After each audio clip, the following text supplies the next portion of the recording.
One. How do I sound on TikTok? YouTube, my apologies. It's not going to sound great, but you will be able to understand me. And if you bear with the medium quality sound, I promise it'll be well worth it for you to stick around. This is going to be a very important discussion. It's kind of the culmination of everything. It's the culmination of this Way of Christ series. This is the number 3, but it's also the culmination of everything I've done for the past 5 years. It's a culmination of all my studying and work. It's going good, Psyop, sorry. Maybe I need the glasses. We'll see. I don't like the reflection the glasses create. But let's see what they look like, because it's midday, so it's not going to be too reflective. That's actually not bad. As long as it's not too annoying for you guys, I'll keep them on. Toast is Christ. How's it going? It's going pretty good. I've made some really important conscious lifestyle choices regarding my relationship with the culture and the internet. I'm going to grab a couple books real quick. We're not going to be doing readings, but I want to be able to show you guys these books because they're extremely important to what we were talking about today. Give me like 10 seconds.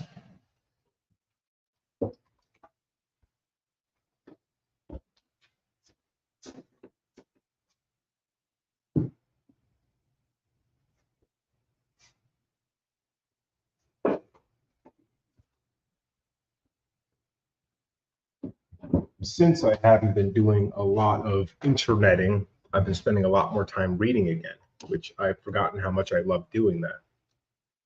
And so, yeah, spine structure constant. If you can give me a brief overview again, because like I said, I'm familiar with the term, but not as of recent. So much, if not all of it, has escaped me, but I am definitely willing to discuss it because I know it has something to do with a particular mathematical constant of certain nature of reality, which would suggest some sort of intelligent engineering.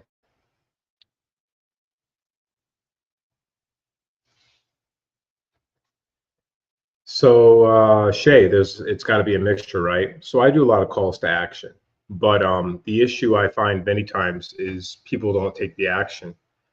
I still do it. I've done like half the work for everyone to contact all of their representatives in government to ask if they're supporting Thomas Massey's resolution to end the Federal Reserve. And I've advised people to tell their representatives that they will not vote for them or support them if they don't support Thomas Massey, right? So I've had the conversation, and then the call to action is, okay, here's some links. It's really easy to email or make a phone call to your representative. Go ahead. So at that point, the only thing left to do is for the person watching the video and believing what I'm saying to take that action. And so that's what I just recently did. And so those are calls to action. I can do my part. I can contact my representative. I can do all those things, and I can make all these videos, but I can't pick up your phone for you and have you dial the numbers, right? But here's the thing, Shay, is that although all of most of our representatives need to be literally tarred and feathered in the streets, it's a bit more complicated these days because they throw people in jail for putting their boots on Nancy Pelosi's desk. And so, not to say that that's a reason to not do it. It's that it deters most people. 70% of Americans pretty much applauded the imprisonment of that guy who simply put his boots on a criminal's desk. That's terrifying, right? Like 70% of the America, I'm just making a rough approximation here, are bootlickers. The other 30%, the ones that actually literally just walk into the halls, don't commit any physical violence, are being imprisoned. And anytime we organize, they're trying to disorganize us. So there has to be, look, every time we get organized, they create a counter organization that makes way more noise than the original one and then screws that up. And so the whole strategy for us in protest has to evolve because we have to realize how sinister they are. Occupy Wall Street was replaced by Antifa. There was a Black Lives Matter that came before the Black Lives Matter we all know about. The first one was fantastic. And what it was trying to do was raise money for impoverished Black communities. This guy was defunded on GoFundMe. Basically, his idea was stolen and it was taken by those two people that say they were trained in Marxist socialism or whatever nonsense, and then they took over the movement, made it violent, made it irrational, had people looting stores. We're trying to fire managers at random Starbucks and boycott Starbucks because a manager asked two black fellows to leave a Starbucks after not getting a coffee for an hour or something. Now, is it possible she was targeting them? Yeah, it's possible, but is that what we should be focusing on, or should we be focusing on there's not enough grocery stores in black neighborhoods, that black neighborhoods are completely dismantled over the course of generations by the introduction of crack cocaine by the government and the Ku Klux Klan? What seems to be more relevant? Boycotting Starbucks because two black guys were asked to leave by an individual manager that isn't the heart and soul of Starbucks. So this is what they do. You'll create a real movement that's meaningful, and then they create a nonsense, louder movement, and then causes chaos and violence, which makes the whole thing look bad. So we have to be really careful when we talk about hitting the streets and all that, because they're going to hit the streets too, with the counter organization, with kayfabe theater, which is going to drown us out. And so we have to be even more strategic and more organized. And when we take action, it has to be a more powerful and more effective form, like non-participation. Like if no one voted, that would be better even than removing a particular politician in office, because they couldn't even elect someone. You see what I'm saying? Yeah, Space Cowboy, lots of people tell lots of people that I'm controlled opposition, but it's kind of nonsense until you find something about me that sounds like controlled opposition. It should be clear who's controlled opposition on any one of these platforms. It should be clear because of what they tell you. Because if what they tell you, they're saying, believe me, and this is some fantasy story that you need to believe, but I have zero proof of it, right? Or, they're just constantly giving you spooky things to think about, but no solutions, these types of things, then, they're more likely to possibly be controlled opposition. Or all of a sudden they follow in line with a particular narrative. I think after watching me long enough, you realize I don't give a damn about no narrative. I'm constantly speaking out in genuine ways, which don't give me any fans besides the people that are on the same page as me, that speak out against genocides, realize the Federal Reserve is a private criminal organization. These types of things couldn't possibly be controlled opposition, on top of the fact that I say, and the Fed, and also don't use cryptocurrency. Right, controlled opposition might be like, yeah, and the Fed, but this cryptocurrency is going to help us and save us. I'm telling you, don't trust this, don't trust that. This is mechanically, systemically how this thing works. This is what it produces. It produces an evil, so we shouldn't do it. I'm very matter of fact and plain and simple. So not to say that I couldn't be control opposition. I'm just gonna wipe this camera off, guys. Sorry. Not to say that I couldn't be, but the proof's in the pudding. You judge a tree by the fruit that it bears. So if you can find something that I've done that appears to be control opposition, okay, make an argument for it. But if you can't see me doing anything that would suggest that I'm controlled opposition, then at some point you're just letting paranoia sink in, and then you're not even hearing what I'm saying. I always say, don't need to assign or sign up for anything that I believe in. Just consider what I'm saying. Test it out in real life and see if it works. And if it does, it does.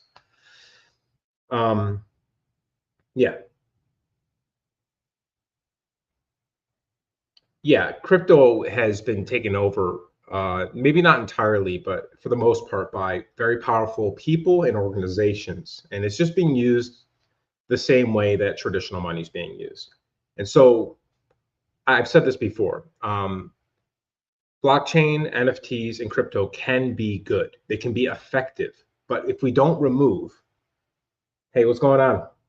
If we don't remove the sinister aspects of it, if we don't remove the leeching Federal Reserve, if we don't get back things like what was happening with the Glass-Steagall Act and the Federal Reserve Act and all these things, if we don't abolish all those things, the money's never going to work, because those same sort corruptions that are within the system through laws and mandates and culture, it's just going to leak into the new form of money. Yeah, so I'll touch on some more of these questions, but the first thing I want to say is that what we're going to be discussing is essentially the notion that reality is like a dream. I avoid saying things like reality is a dream, reality is a simulation, because what I think is really the case is that whatever this is, it's more prolific. It's a higher order of organization than a dream or a simulation. We use dream and simulation because those are the best metaphors we have to maybe describe the unsubstantial nature of our reality. The Buddhists call it the Maya, right? The illusion. And so I do think that there's something there, but we're using like low resolution metaphors because that's all we have, because we can't, in our experience as human beings, really totally conceive and understand whatever the substructure or substantial structure of reality is. So we try to use metaphors. They used to call it the dream. Now that we live in a technological society and we make simulations in video games, we call it the simulation. But the one thing that's been a similar vein throughout, consistent, is that people have said that this isn't the substantial reality. This is a sort of emanation. And because it's an emanation, there's a potentiality for it to have sort of a little bit of wiggle room with how it operates. And so that's one of the reasons I brought out all these books. And I'm just going to put them all up. And so you guys, if you're watching YouTube, or if you want to watch YouTube later, if you're on TikTok, maybe just take, pause it when I get to the book and write it down. I'm giving you so many books that are going to really help you understand what's actually happening here. Specifically, yeah, it's going to be backwards, but I'm not even going to try to reverse it, but I'll say the names of them too, okay? But you're going to be able to do this on YouTube, be able to pause the video and check it out. Understanding all the qualities of the supernatural ecosystem are going to help you to understand that there is something very strange happening here, and that this may not be the substantial reality, but that's good news, because that means that the reality might be able to be affected and influenced by our consciousness, which I think is the only key, the only solution to fix the problem that we're in. As the world is becoming more absurd, as reality's unraveling, and the dream is starting to come apart, I think this is why everything seems so absurd and crazy, is because the dream is actually unraveling. We're getting to the end of the dream. And the dream doesn't know what to do. It's been trying to keep us distracted. It has its own little control system, like in the movie Inception. And it's constantly now creating all these insane things for us to keep us distracted, because we're kind of waking up. And so the dream has certain control mechanisms to keep us in the dream. The same way when we're dreaming at night, we start to lucid dream, there are certain things the dream will do to try to get us to fall back in the dream and forget that we're lucid dreaming, or forget realizing that we're dreaming, and fall back into the dream and be completely unaware of it. Okay? So, Krivda, the Godric's Against the Matrix, by Anna Ratois. Anna Ratois. I think it's Ratois. Messengers of Deception, UFO Contacts and Cults, by Jacques Vallée. Passport to Magonia, also by Jacques Vallée. Now, Jacques Vallée has a 3-part series. This is one of them, Dimensions.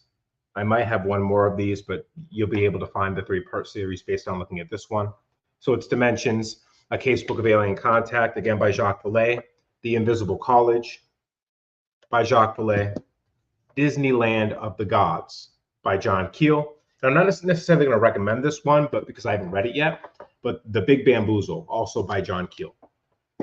And then the work of David Paulides. David spelled normally, Paulides like Paul, I-D-E-S. Paul Ides. So it's Paulides. Their work in understanding the supernatural as a whole phenomenon, aliens, Bigfoot, fairies, sightings 1,000 years ago, sightings that happened yesterday, abductions, demons, angels, the Old Testament gods, the Greek gods, all of them are connected to a network and a system that's operating off the same principles. Yes, missing 411, exactly. David Paulides went into that very skeptical. He was an ex-police officer who started investigating missing persons because forest rangers stopped him and said, hey, I think he was investigating a missing person case, and these forest rangers pulled him aside and says, you should really look into all of these, because there's a lot going on that the public doesn't know about, and these are very strange. So David starts looking into it, and he gets more and more freaked out because of the almost impossibility of some of these cases. Totally skeptical. He would have never said anything like Bigfoot or aliens in his life. And I've watched him over the years, and you saw him slowly come to the conclusion that something strange had to be happening. And then he started having sightings of Bigfoot. And he started realizing that UFOs and alien stuff are often connected to the Bigfoot thing. Then he started to realize that these people being kidnapped would have had to be kidnapped by something extremely technologically advanced or supernatural. People would disappear out of thin air, show up years later, toddlers would disappear. And in less time than a grown man could scale mountains and run to the location where they found the toddler would reappear. Less than a day, the toddler would be 13 miles away. You're very welcome. Thank you all for all the comments and compliments. Now, we're not going to go into all of their work. I'm just trying to give you an example here. Now, John Keel and Jacques Vallée have a lot of similarities, and that they both believe that this is some sort of control system, and that there's an overarching thank you very much, man. There's an overarching either technology or plane of existence which has completely different rules, operant rules. So this is going to kind of bounce around a little bit, but it's going to help put together some puzzle pieces for you that I think are important. Again, the structure of this is going to be me talking a little bit, me answering some questions, talking a little more, answering questions. So we don't have global warming. We have an increased global activity as the result of probably the dropping of the electromagnetic field and incoming cosmic and solar radiation. The globe is neither cooling or heating in any consistent, all-encompassing way. Some things are getting hotter, some things are getting colder. Some storms are getting stronger. Some places are snowing where it's never snowed. It hasn't snowed in 100 years. Some places are that are supposed to be cold all the time. They're getting summers now. It's changing, and it's changing dramatically. But that's the result of what I believe. I strongly believe, but I'm not sure if I'm completely sure. Is a 12,000-year cycle of climate that is affected by more than just the Earth itself. There's this new thing, and I'm shocked that it's such a new thing, that scientists are finally realizing that the sun dictates a lot of our weather. No, it's not just weather warfare. It can be weather warfare. There might be some weather warfare involved, but it's not just weather warfare. The electromagnetic field of the Earth is definitely dropping. We can almost predict massive storms, earthquakes, and volcanic eruptions based on the solar impacts that we're getting right now. That's the craziest part about it is we're not at solar minimum, by the way. We're not at solar minimum. We're moving away from solar minimum, and we're getting closer to solar maximum, which I think occurs in a year or two. Maybe a couple more years, but we're not in minimum. We were in minimum recently, but we're moving away. But that actually just suggests even if this is even crazier, and it's going to get worse. Because if we're closer to solar minimum and we're getting insane insane reactions from our Earth because of these smaller X-class flares. Because the electromagnetic field is weak, when we get to solar maximum, you can bet your bottom dollar things are going to get really crazy here. And this isn't like folklore. This isn't conjecture. This is, the data's in. If you watch like Suspicious Observers, for instance, Ben Davidson, I think it's Ben Davidson. Your whole outlook on this and understanding of this will change. And there's so much great data, and it's being processed by a lot of intelligent and smart people, and it's checking out. And now mainstream science is out and now finally putting their hands on this stuff, and they're peer reviewing it, and they're doing legitimate research. There are some serious issues happening now. We can now safely say that these solar storms are impacting the overall energy of the Earth, and then how the Earth releases energy, aka storms, volcanic eruptions, earthquakes, and more. So sure, some of it might be warfare, but that's the least of our problems at this point. We're headed for some difficult times, and it's because the electromagnetic field is weakening, and because it seems to weaken every 12,000 years for whatever reason. There's the 4 seasons of the year, and there seems to be certain seasons of the solar system, of this part of the galaxy, of the sun, et cetera, et cetera. So, yeah. Got a question over here. Do you know Puchakutik, the new era for the Incas, same as the Hopis? I am not aware of Puchakutik, but if you could give me a little bit of rundown on that. Katie Rush, I think that he says why, and also Bible prophecies are coming true. Why? This is kind of that 2,000-year-old question of what is prophecy exactly. I mean, I've had dreams and I've had visions while awake where I saw something before it was going to happen, and then it happened right down to the letter, and it blew me away. And I've struggled with that since those things happened, because I'm trying to figure out the mechanic of that. Do we live in a deterministic universe where everything is going to happen the way it's going to happen? And that sometimes the way we can climb on top of a mountain and see much more space, that there's a way psychically to climb the mountain of time and see more time. Are our brains that powerful? Or is there a record of all things that have been, are, and will be, and that sometimes we can tap into that? Or are our brains powerful enough to run the numbers? I've used this example before. If I hold this pack of gum here and I'm going to let go of it, I can predict that it's going to fall. And if I'm really good with like the physics and trajectory and all that stuff, and I drop it many times, I can predict how it's going to fall, how many times it's going to bounce, and how it's going to land with some accuracy. And I'm using a very small amount of processing power when I make that calculation. And our brains are very powerful. So can our brains do massive calculations down to the ability to predict specific events that are going to happen in the future? So when I think it was John, when John was on that island praying and meditating and got to a really high state of consciousness, was his brain able to process thousands of years to the potentiality that we're existing in the future? Where yes, much of biblical prophecy seems to be occurring, and I don't think it's just coincidence at this point, and I don't think we're just making loose connections because we're looking for it. There's obviously some very strange things that are happening that I mean, the whole world, the whole culture is morally debased. I mean, the same predictions that John makes in the Bible, Thoth makes in the Emerald Tablets, almost to a T.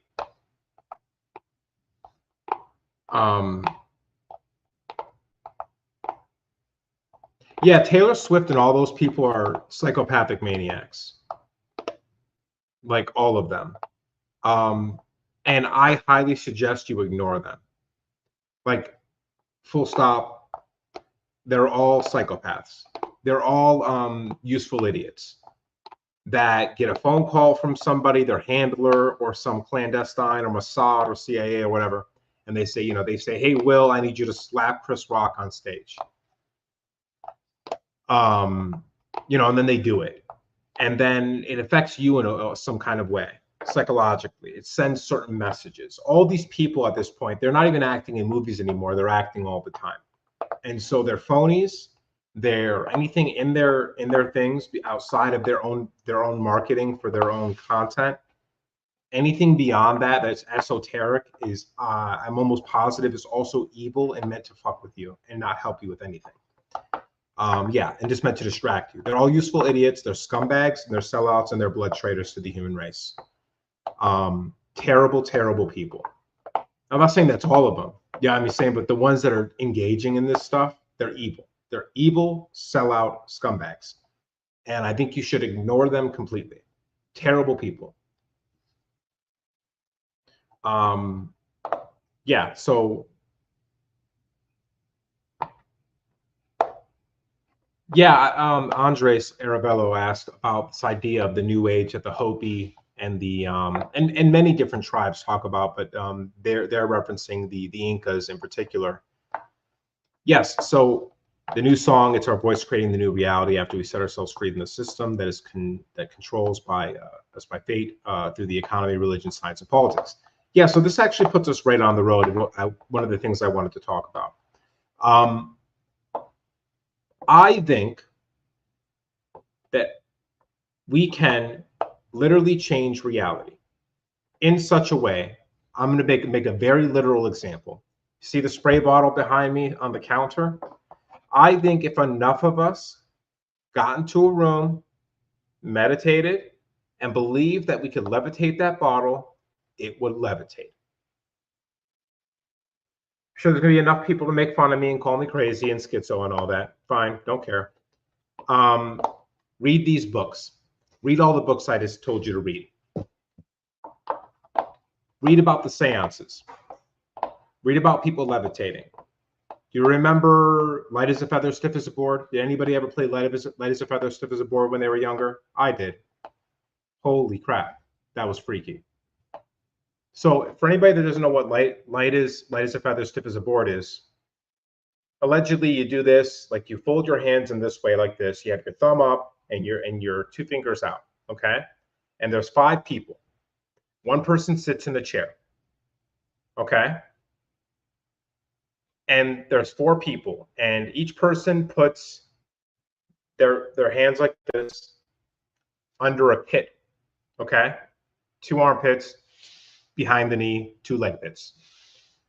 And they say, light as a feather, stiff as a board, light as a feather, stiff as a board, light as a feather, stiff as a board. And then they all lift. They all lift, okay? Now, when this happens, the person shoots out of the chair. When you go back with your 4 people to lift that person up, you can do it, but it's kind of hard, right? Because you're lifting, let's say, 100 to 150 pounds together. Still, it's going to take a little movement. When you do light as a feather, stiff as a board, the person flies up.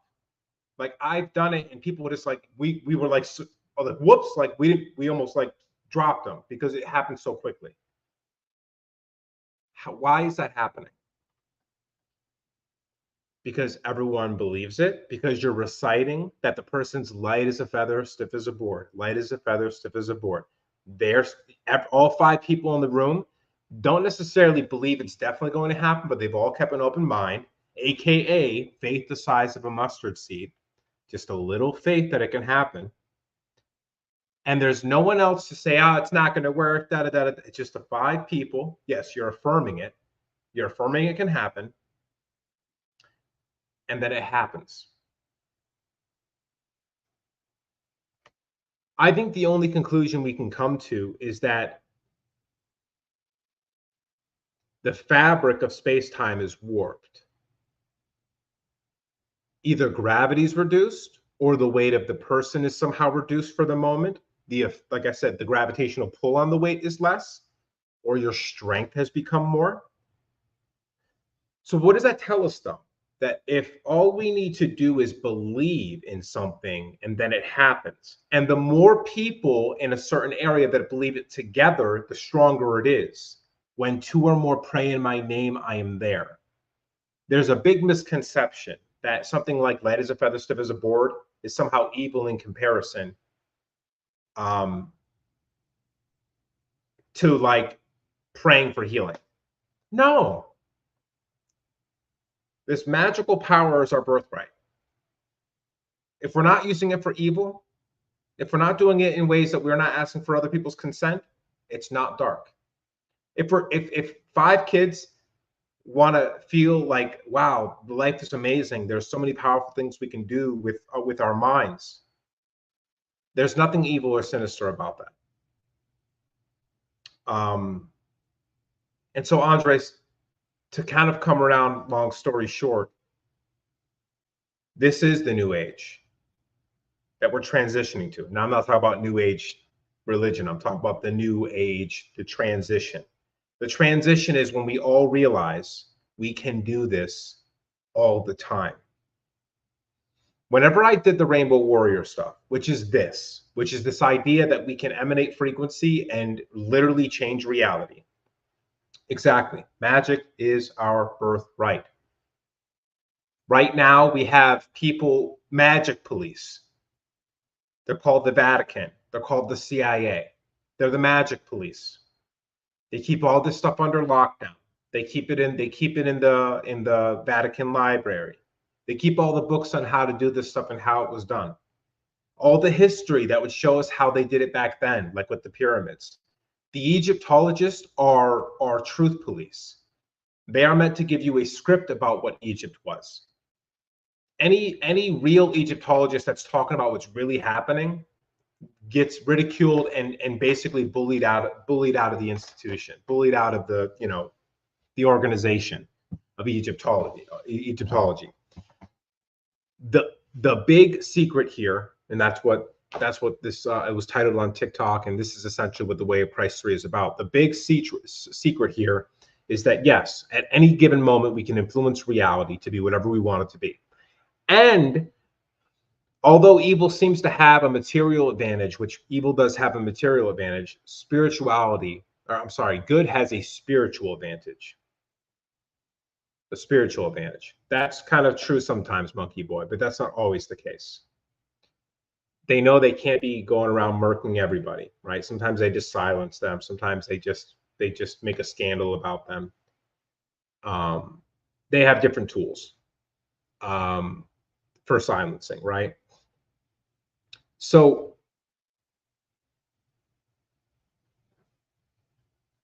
when I was doing all the Rainbow Warrior stuff, like I said, connected to all this, we can influence reality. I never received so much opposition, so many trolls, so many actual digital hackers trying to hack my Discord or the website or whatever.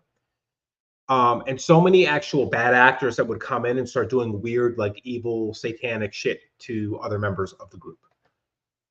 And it was always a day or two after I did a couple videos on Rainbow Warrior ideas, influencing reality with your mind and your emotions. But let me get too far from the point I was going to make. The reason good has a spiritual advantage is because good is in line with the harmonic resonance between all things that want to progress and prosper. What do I mean by that?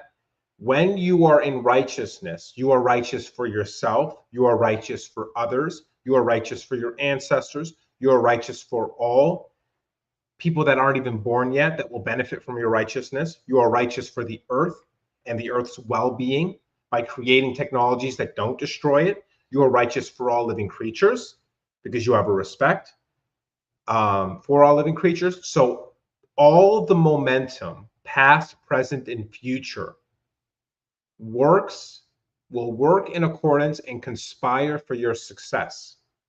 The only thing that comes against you is the minority of evil people who are selfish and want everything for themselves and want to control magic or control money, right? And these people are ultimately scared. As much as they'd like to pretend that they're just living in some apex predator philosophy and they actually have it all figured out, they're operating in their fear, and that's how they built this. So fear, which is a much weaker energy than love, compassion, excitement, doesn't have what it takes to outlast us spiritually. Physically, materially, yes, they have an advantage. Because, like I've said before, what's the only entity that could beat Batman? For sure, you can guarantee it. Evil Batman. Because evil Batman will use a gun. Evil Batman will kidnap people. Evil Batman will do all these other things. Plus, evil Batman can do everything good Batman does. So evil has a material advantage. But good has the spiritual, etheric, emotional advantage. And if there is anything more going on in this reality, supernatural or other, those forces can be used by either of us, except when you're in a loving, passionate, excited, non-guilty state, you're more powerful than if you're in a fearful, selfish state. Okay? And now, some might say prove that.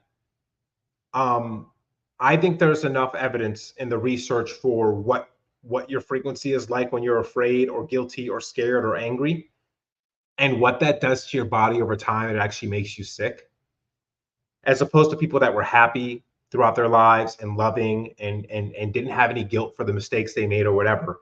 They're more vibrant, they live longer. And the only thing that's really helping the evil with the supernatural state is because they work harder. I say Christians pray, Satanists pray harder. What we need to do is start praying harder. And here's the issue. Here's something interesting. What I think happens is, in these CIA circles and these Black Coven circles, what happens is they're brought in and they're shown a light as a feather, stiff as a board, but way more crazy. Which, when they see it happen, when they witness the spirit come into the room, when they see somebody transform and that person says, see, magic is real. I did that with my mind. Switch goes off. They have no problem with belief. And now, because they fully believe in it, they become very powerful. We need to have our miracle moments. It's witnessing the miracle which gives us our power. It unlocks our ability to believe. Many people who see UFOs and the alien abduction stuff, they gain psychic power afterwards. Why? Because they've just seen something beyond material reality, and it showed them that there is much more possible here than what they thought, and that reality is a bit liquid and fluid and can be changed and manipulated. And so what we need to do is start practicing doing miracles. Performing miracles. Will you be successful overnight? No. But you'll get better and better at it, because it's just like any other muscle.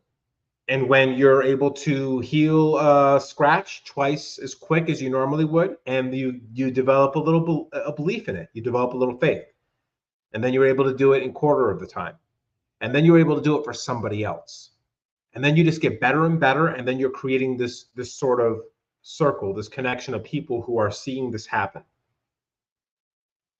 We need to get reconnected with our own supernatural and spiritual lives. We need to attempt to perform miracles as Christ said we would. And if you don't want to do the Christ, I have so many people say, you lost me at Jesus. Well, one, I didn't say Jesus, I said Christ, and Christ means anointed. It just means anointed with spiritual power. And no matter what religion or you are non-religion, the example of Jesus Christ in the Bible, or Yeshua, is a beautiful example. He was a yogi and an enlightened one, and he just told us what he already knew, because he figured out how to do it. And despite the fact that they'll lie to you and tell you that he was a God who became man and not a man who became God, he was a regular dude who studied, who practiced, who figured it out and said, oh, wow, I got the blueprint. Now I want to give it to the whole world. And then they said that it was a God who became man. Again, these are the magic police. They don't want you to know that you can do this, because then you won't need their government. You won't need their religion. You won't need their money. You won't need anything from them. And you'll be able to govern yourself. And they won't be able to control you. That's what's happening here, right?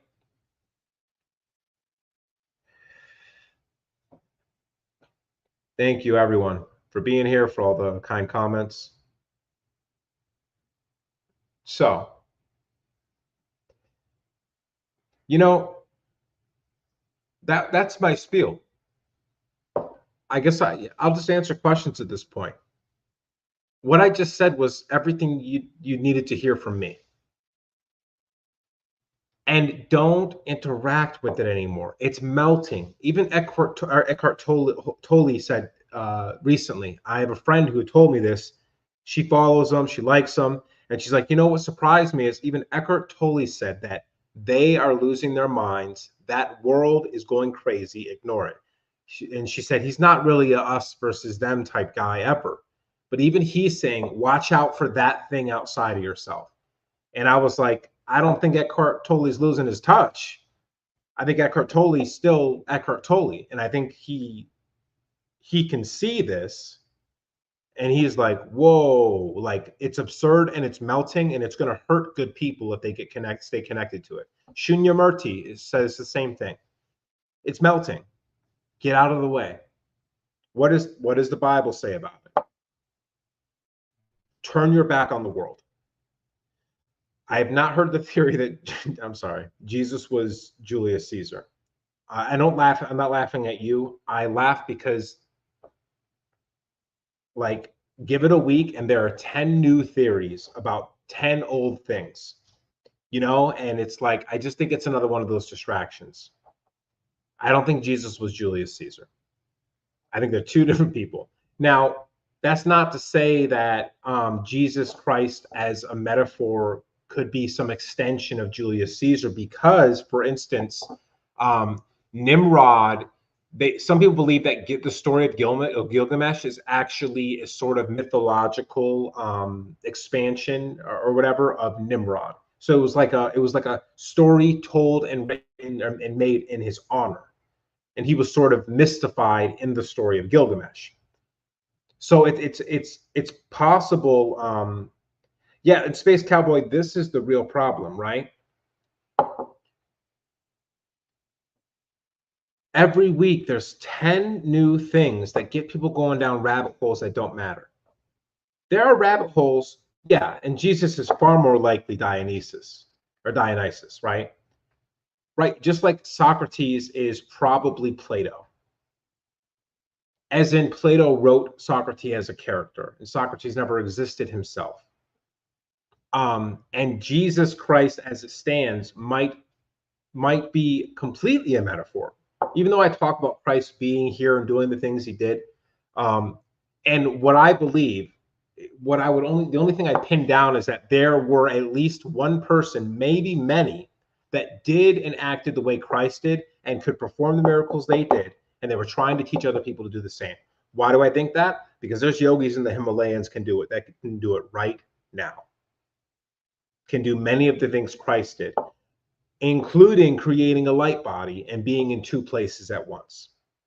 There's yogis that can do that right now.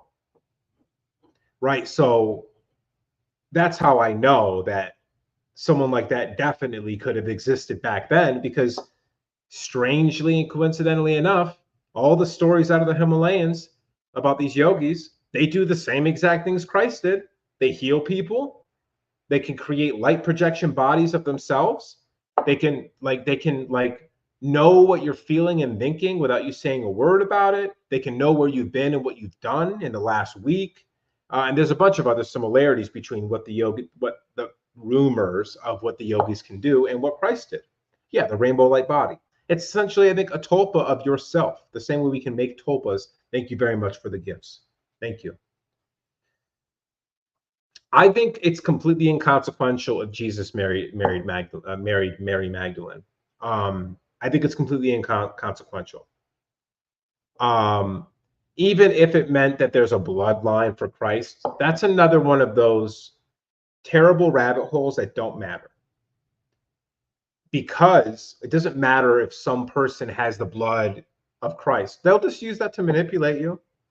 Whatever nonsense character they're creating in that state that starts with the I that we're not allowed to criticize because, well, do the math, whatever. They'll use something like that, like, oh, the Messiah. There's this rumored guy that's supposed to be the Messiah. But they're using the term incorrectly. That's how you know they're full of shit. Messiah just means world teacher. It just means like the great teacher of the world, right? So Muhammad was a Messiah. Christ was a Messiah.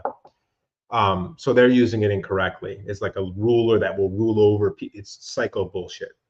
But they'll say something like he's literally related to King David and Christ, and so everyone's like, oh, we need to believe in him.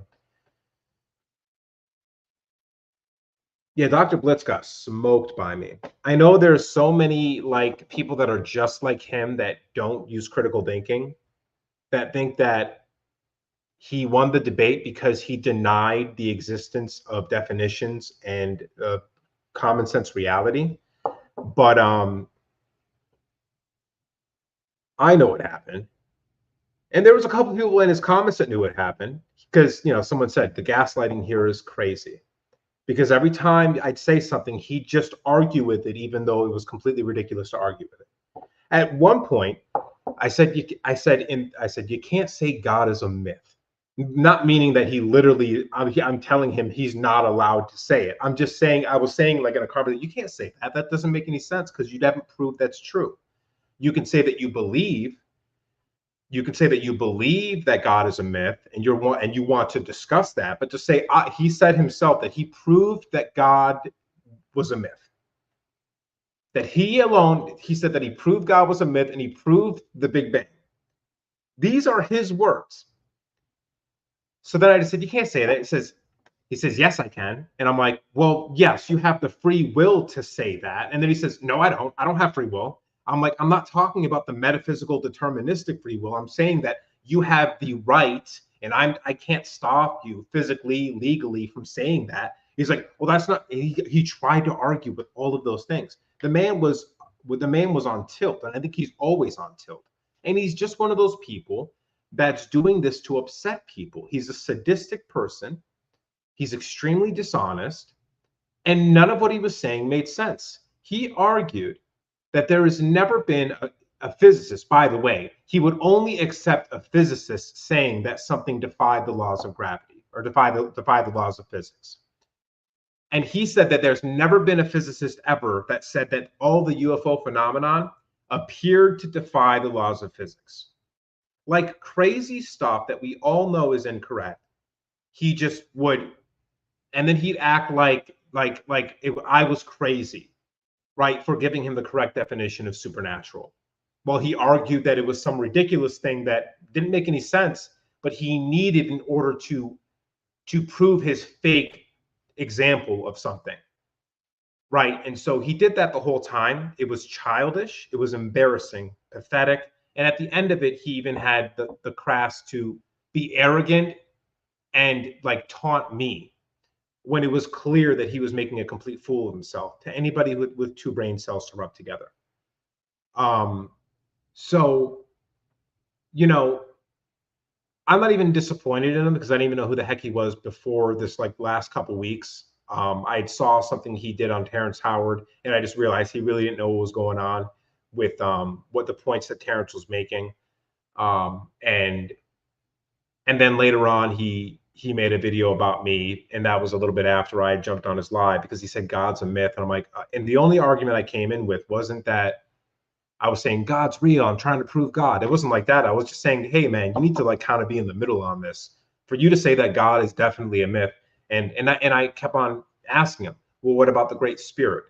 What about this? What about that? And he not only would he argue with everything that I said, even though everything I said was true, and he demand a direct reference, what book I read it from, what, like I'm going to be able to pull up that information off the top of my head. And people thought that's how he was beating me because I was like, the Egyptians believed Anubis was symbolic of the transition from life to death, not just the physical life to death, but emotional life to death, physical life and death, transitional periods, and how you don't carry negative energy like guilt and these types of things, or you will live in a hellish state. And he said, no, that's not what they believed.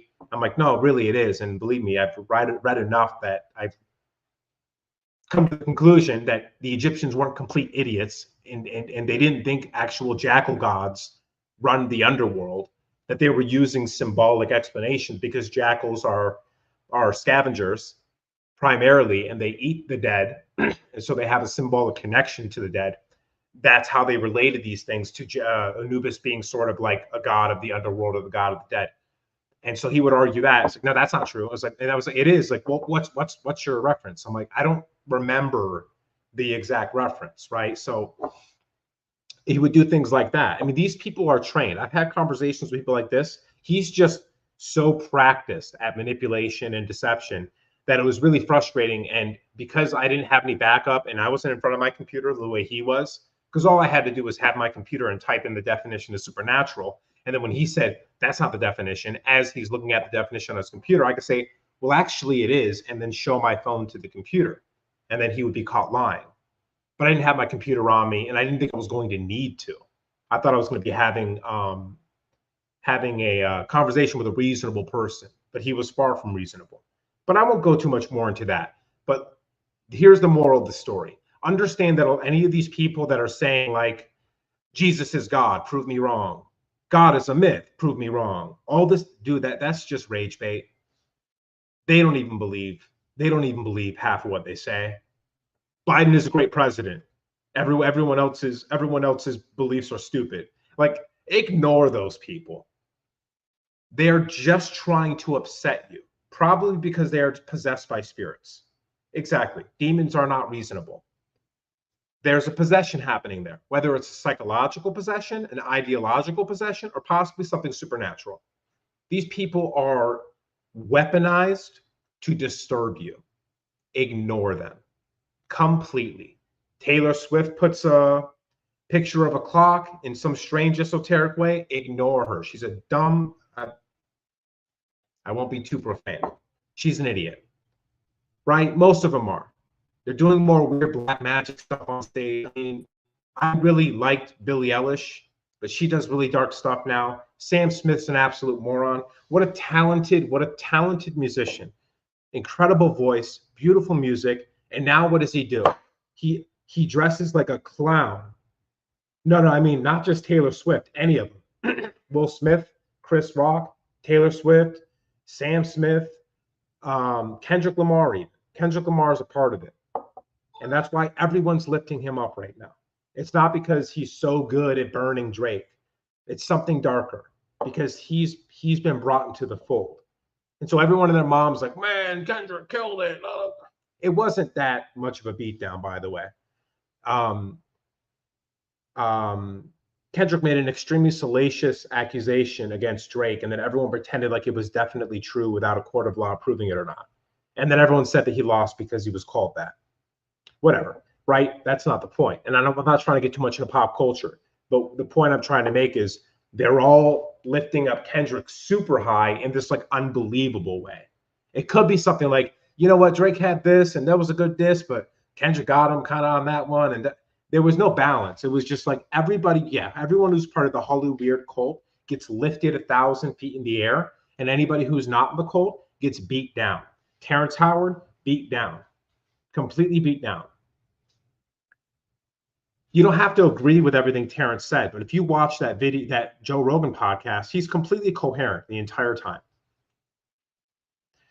And although Eric Weinstein didn't agree with some of Terrence's conclusions, Eric Weinstein also vouched for all the primary points that Terrence Howard made. And Eric was like, no, he's right. He said, he's like, there is no the periodic table. And then he explained how that the one that Terrence showed is absolutely accurate. Yeah, I'm not sure if I'm saying it. Yeah, Weinstein. Yeah, it's not. Yeah, it's Weinstein. Eric Weinstein, the mathematician and I don't know if he's technically a quantum physicist, but he knows quite a bit about quantum physics. So he might just have he might be a theoretical physicist through the mathematics. But anyways, I still think I'm the Messiah. I still know I'm the Messiah. Remember, Messiah means great teacher. I believe I am or the teacher of the age. Absolutely. Because I know what I'm saying, and I know everything that I'm saying adds up. And I can see the real fundamental problems. And I'm just giving you guys advice. I don't want glory. I don't want money. I don't want anybody following me. I just want people to consider what I'm saying and give it a shot. If it works, then it works. I know I'm not going to go down in history as some really cool guy that everyone loves. I know everyone will forget about me and everyone will take credit for everything. Not everyone, but people will take credit for what I said, and I will be forgotten. My only hope is that they not only take credit, but they actually take it seriously and give it a shot and use it. There is no fame. There is no perks to doing what I do. Most people make fun of me for saying that I'm the Messiah. Um, but the few people that do believe that, they're not glorifying me. They don't worship me. They, not even the people that say, you are the Messiah. They don't take it so seriously, and I don't want them to. I say that because I believe it, and I believe that when I say that and believe it about myself that I can be, it makes me a better version of that. And if anybody else says I am the Messiah, I don't tell them no, it's me instead. I say good, good, get to work, man, get to work. Let me see what you got. And if someone ends up giving better advice than me and does a better job, then I'm going to get out of the way immediately. This isn't an ego thing. This is me trying to get people to respect and revere the people that are alive right now that are trying to solve the problems, who are kind, who are genuine, who see through the BS, who stand up to tyranny. I'm trying to create a culture of Messiah. I'm trying to create a culture of Christ. And that's part of the reason I think I'm that, because I don't know anybody else that's doing what I'm doing.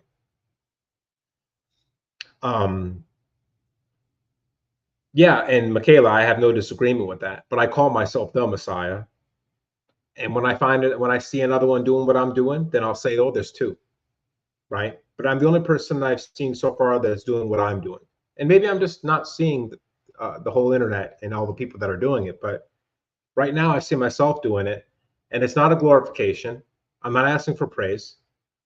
I might want to shake you a little bit. It's like, oh, he said he's the Messiah. But then I just want you to sit and just, okay, well, hear me out. Is what I'm saying make sense? Did you test it out? Did it work? Did you feel better after you did this? Did your relationship improve with this person after you did that? Thank you very much, user 1331.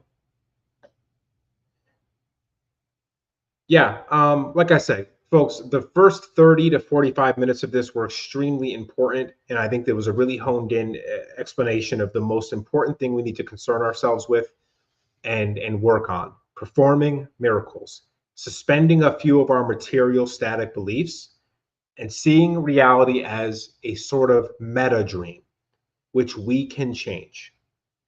Right? Okay, so we're gonna take a right turn, a detour away from that, and I'm just gonna answer questions, like I said, and we'll talk for a little longer, and we'll just kind of like workshop and shoot the shit.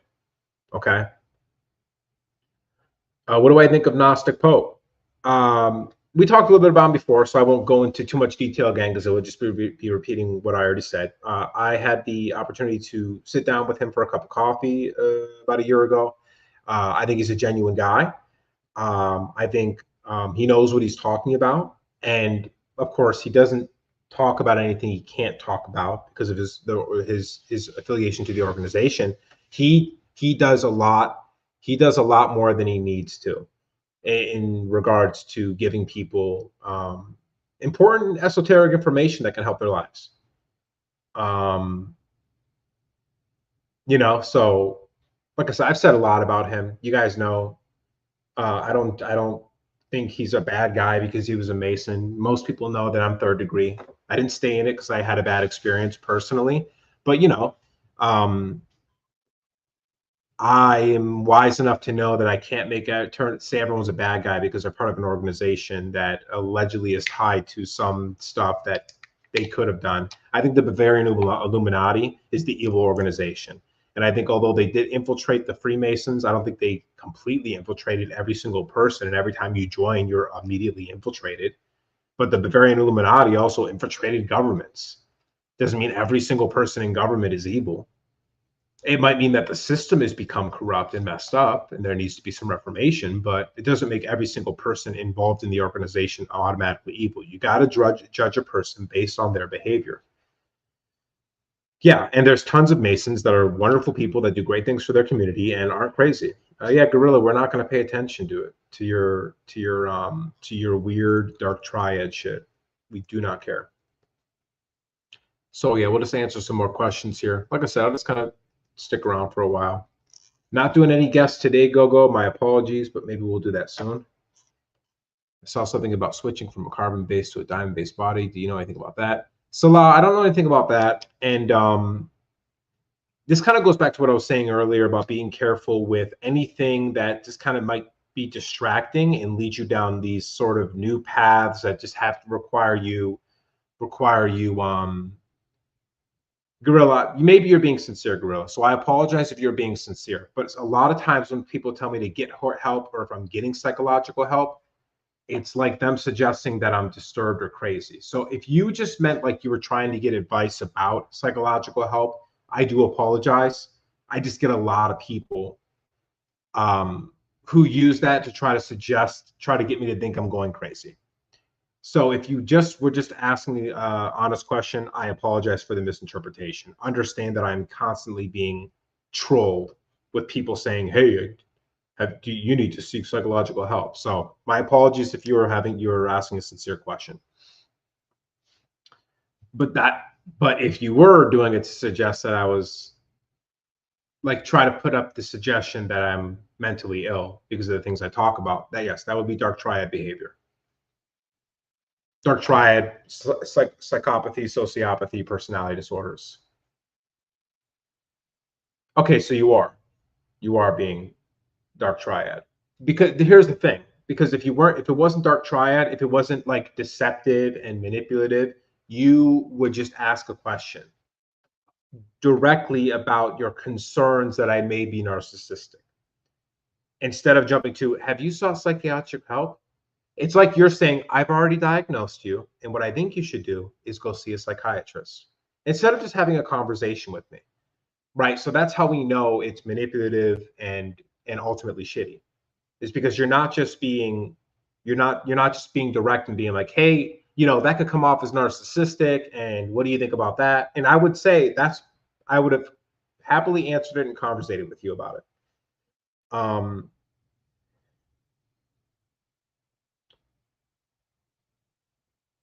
Yeah, well, Gorilla, we just talked about that. So you're associating anybody saying that they're a messiah with automatically being a narcissist instead of pulling out the DSM-5 or talking to an actual psychologist and learning what the actual symptoms of being a narcissist are.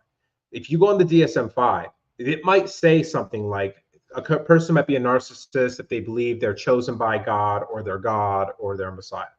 But that alone will not be enough to diagnose someone with narcissism, right? And so what you're doing is you're being an armchair psychologist and pretending like you already know that anybody that says they're a Messiah is automatically narcissistic, and that's just very low resolution and an ignorant way to assess somebody, right? So there's a better way to have a conversation with somebody instead of like kind of like covertly making a suggestion that they're mentally ill. Dustin, I've taken a break from the book. I've taken a break from everything because, I've been working on getting back to just writing for myself and possibly creating something for later on. But I've made a stand against the financial system. I've made a stand against the culture, and I don't want to participate anymore. And so I haven't been doing any material writing because the material writing I was doing was for the school, which was something we were doing here. It was more organizational. So I'm making this sort of gear shift into just writing for the sake of writing because I like writing. I'm not quite there yet because I'm making this kind of really big transition.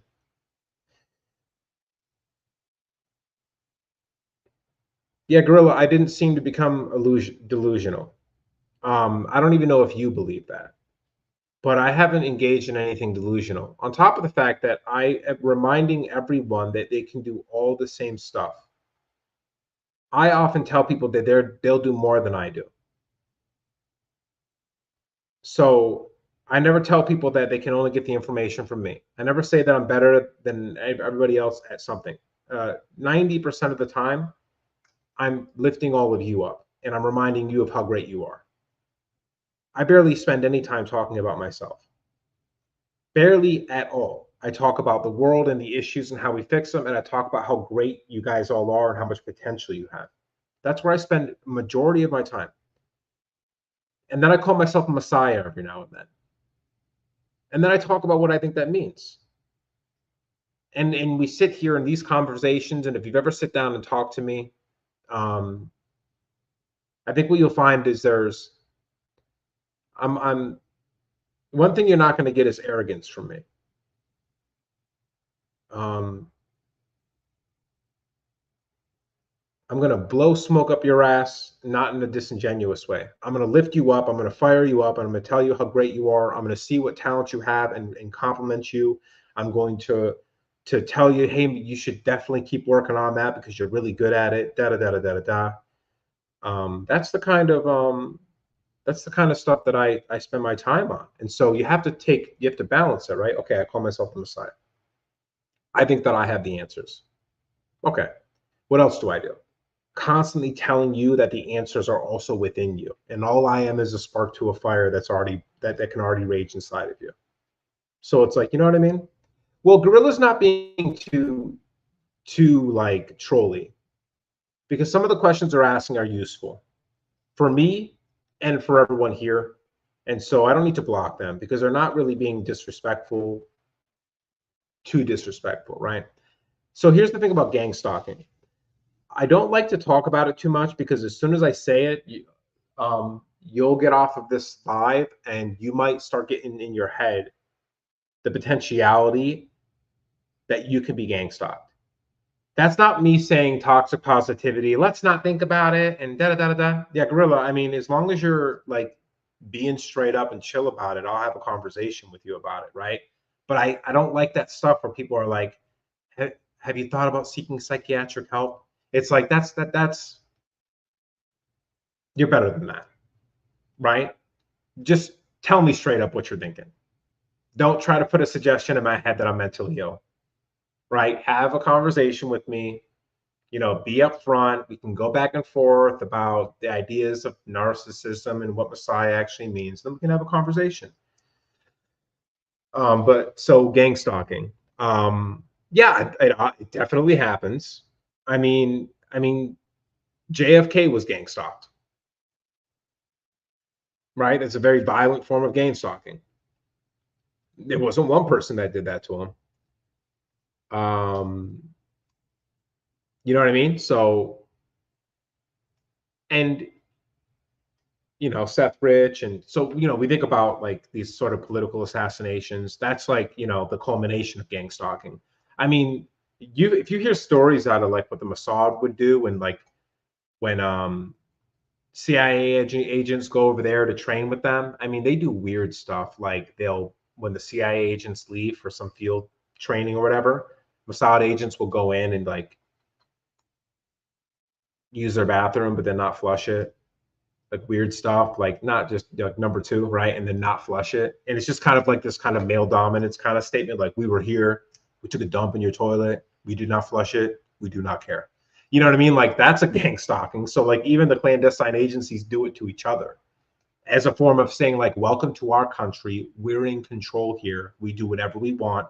Don't mess with us. Right. So it's happening at all levels. I mean, like in friend circles, there's the one person, if you're in an unhealthy friend circle, there's the one person that's always getting picked on more than everyone else. And in a sense, that's kind of like gang stalking. And so sometimes it's demonic too. I've been involved in situations where like, well, here's a perfect example. I had a friend, really sweet girl, bright, like always just happy. When she came in the room, everyone became happy. Even if you were sad, you no longer were sad when she got there. And like everything about her, like even all the clothes she wore were all like very bright clothes. She had a bright personality, super happy, really complimentive of all people around her. And she just really very special. And so I was, at the time, I was doing a lot of like marketing and media. So I was running her Instagram page and all that. And then when we started getting close, becoming better friends and business and like, colleagues or whatever. I notice this a lot with people that I get connected to. All of a sudden, some sort of teacher will come into their life, and they just happen to be sort of like on the darker side. So, so she started working with this. Well, she marketed herself as like a natural witch, but it was far darker. Natural witch, like alchemy. The alchemy that I do is natural witchcraft, right? This was something else completely.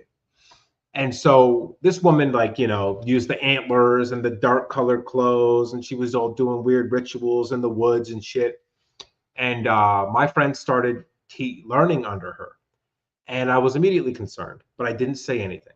Didn't say a word. I was like, oh, that's cool. Like, I wasn't giving off anything because I was just like, let me just kind of see how this goes. Maybe I'll say something. So she starts wearing dark clothes. Her personality changes. She's a little more like morose and like not so happy all the time. And she's getting a little elitist and kind of arrogant. I'm like, still not saying anything. One night I'm just like thinking about it, and I'm like, I'm actually kind of worried about her now. I'm a little concerned about this relationship. I get a text with her. I don't know how quickly it happened. I have to say it's within a couple hours of me thinking that. And she said, I felt you thinking about me. Don't worry about me becoming too witchy.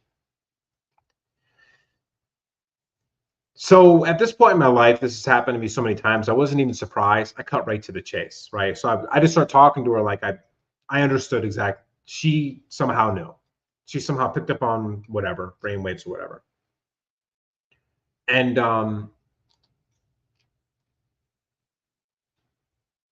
the conversation started getting really dark. She would send me like videos and examples of things of like that involved, like, goes from American Horror Story, and it would involve like a sacrifice, but it was connected to another thing. And then she would be like, I want to do this. And now there was other things going on in the scene. So I'm thinking maybe she means but there was clearly the whole thing was about like the sacrifice and all this. And I'm like, so this person's losing their mind. And then they're sending me things to, like, I don't know, test me or whatever. And it's not like I was dealing with a person that was already disturbed. This person had their head on straight. They had just finished like a 8-year degree or something like that. And they had all their shit together. Wonderful. They had a great friend circle. There's no signs of any mental illness. And then they get with this person, and it's like they lose their mind, and they seem to be getting information they should not have. And that's just one isolated case. And I've had that case a lot of times where people will say things to me. There's no way they should know that about me. Things like thoughts that are going on in my head that I don't tell anybody. And, and then it'll be like a phrase that someone will say to me that's just be like something mean or whatever. But then the phrase will be said by 2 other people, and they'll have this weird maniacal smile on their face. And there's so many situations like that where, yeah, I have to say that there's probably some sort of ethereal network of communication that can be tapped into when you sort of commune with a particular energy. And I do think gangstalking is related to that. But with all that being said, I don't want people to walk away from this thinking about the reality of gangstalking. I want them to think about the reality of casting demons out. I want people to think about the reality of what the good can do with that power. Okay? It's a reality. Okay, sure. I think we are all pretty aware that something weird is happening. And maybe some people are asking because they're wanting to get a little bit of recognition for the experience they're going through, because it feels crazy. You're not allowed to talk about it. Everyone laughs at you. You know what I mean? And to hear it come from somebody else that maybe you trust or rely to give good advice, who's relatively reasonable and not out of their mind, probably makes you feel a lot better about the situation you're going through. Yeah, Joy, and that goes back. She says, isn't being an exorcist gate kept by the Vatican? The official, you know what I mean? Like, I mean, I'm sorry, not just Saudi Arabia, but in Saudi Arabia, they do this. But Islam has their own version of exorcisms, right? And that's pretty accessible there. So it's not like the Vatican has a total monopoly over it and no one does it. But yes, the Vatican attempts to be the only ones that can do it. They attempt to be the only ones that can dictate whether or not something is a miracle, right? They send their investigators out. We got to make sure this is official. I think what they're really doing is just making sure, the same way, you know, governments descend upon, you know, UFO crashes, the Vatican descends upon supernatural experiences so they can create the narrative. Yeah. We should step on the Vatican's toes whenever possible. They said, how do we cast out demons without stepping on the Vatican's toes? Step on their toes. Knock down the door to the Vatican library. Tell the Pope to piss off. He's an idiot. They're all idiots. It's a criminal organization. You don't who's the guy who's like the mafia criminal that was the Pope? Can't remember his name now. And maybe it started with an M. They did a whole series on like HBO. I think can't even think of the actor's name who did it. But anyways, there was the Pope. There's a whole family. It was a mafia family basically that took over the Vatican. And you can't take yourself seriously as an organization once that happens. Wasn't even Medici or Orsini. It was something with an M. I don't know. We'll figure it out. Anyways, there was it might have been Medici then, but there was this whole, yeah, it was a criminal organization. They turned the Vatican into the mafia. You don't bounce back from that. Or how about when the Vatican was selling seats to heaven? They they haven't been a legitimate organization since they got created to cover up the Christ story. Yeah, I mean, they're black magicians all the way through, and they're magic police. They just want to police your ability to be a magical, miracle performing being. Did I really kill Jehovah? I mean, I did it with others. Now, what is Jehovah? Jehovah is a tulpa. It's a psychological force that may have implications because I think we can manifest reality from our beliefs. But you notice how few people are talking about Yahweh and Jehovah? They don't want to anymore because it's embarrassing. Because Yahweh is a comic book character who's a psychopath. And Jehovah is just the new way we call Yahweh. And I think all the content we created, we engaged in a meme war to destroy Jehovah as a psychological force and potentially a supernatural one that manifests out of the collective conscious and unconscious. So yes, me along with many others, we killed them. Absolutely. And we're proud of it because it was a psychopathic demon. And what people need to understand is that God is within you. You don't need to be seeking outside forces. That was a great success for the culture and for spirituality. Yeah, you know, and that when I said that, that's what I meant. I'm not talking about a physical alien being that fell out of the sky, because we hurt their feelings. I'm talking about the psychological, philosophical force of Yahweh, and potentially the manifestation of a tulpic energy force, or yes, an egregore, which evolves out of the belief that many people have in it. So when I said he was mortally wounded, it was because I saw a shift in the culture.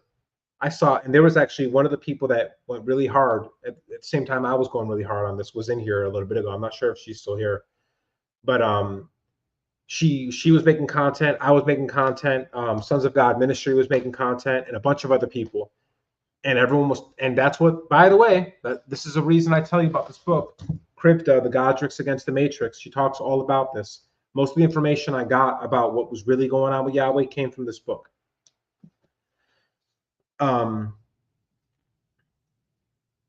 So yeah, that was a win, right? Because when they did the stupid sacrificing of the red heifers, nobody cared.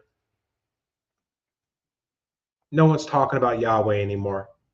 Now we're talking about the tetragrammaton YHVH, the hyperdimensional geometric lattice of creation, which we all have access to through the power of Christ. That's what we should be talking about God being within us and being an inner voice and an inner power, creator and created.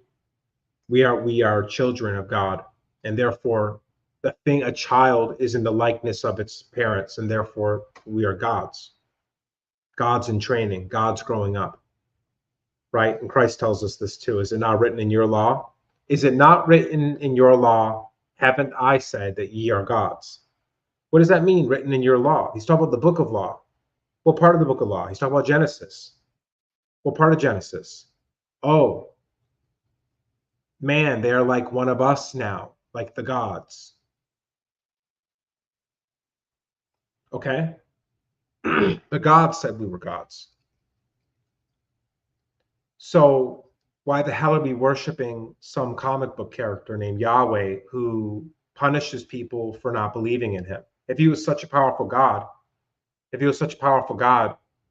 wouldn't be a narcissist, and he wouldn't be insecure to the point where he needs us to worship him. But if he was a tulpa, if he was an egregore, if he was some sort of vampiric being, he would absolutely need us to worship him, because that's the only way he can exist. Right? So that's what these things are. They're just vampires and leeches. When they come down and they say they're Pleiadians, or they say they're whatever, tall whites, it's all the same shit, man. They come to you, they give you some sort of hallucination, because either some psychotronic or some supernatural type thing, and then they tell you, this is where we're from, this is our history, this is what we do, this is our advice to you.